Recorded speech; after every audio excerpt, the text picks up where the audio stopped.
the building of the Transcontinental Railroad, with the Union Pacific to the west and the Central Pacific to the east. We have the Union Pacific starting at Omaha, Nebraska, and the Central Pacific starting at Sacramento, California. By the end of 1863, both the Union Pacific Railroad and Central Pacific Railroad had both broken ground. From there, the Union Pacific Railroad moves to Columbus, Ohio, where the Central Pacific moves to Newcastle, California. The Union Pacific then advances to Grand Island, Nebraska, whereas the Central Pacific moves to Colfax, California. The Union Pacific then advancing to Grand Island, Nebraska, whereas the Central Pacific goes to Cisco, California.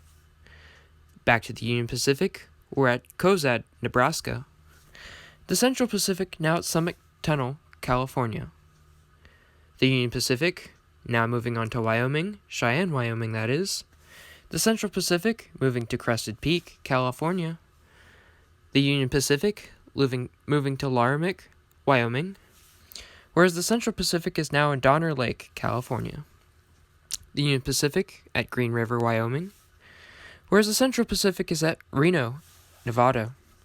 The Union Pacific now in Echo Canyon, Utah, whereas the Central Pacific is in the Humboldt Plains of Nevada. The Union Pacific then moving to Weber Canyon, Utah.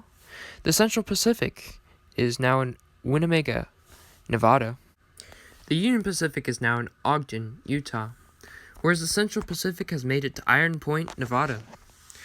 Going back to the Union Pacific, we're in Corinne, Utah, whereas with the Central Pacific, we're in the Palisades, Nevada.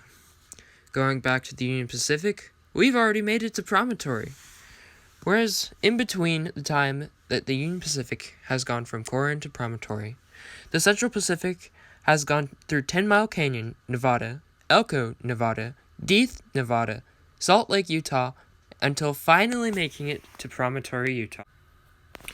Promontory took place in 1869, and this is where the fabled Golden Spike was driven into Utah. The tale goes that as a celebratory measure, the last spike to be driven into the Transcontinental Railroad would be made out of solid gold, therefore concluding the entire completion of the Transcontinental Railroad. However, besides the Transcontinental Railroad being a huge accomplishment for the United States of America, there was one thing that was going on at this time period that was not so great: the Civil War.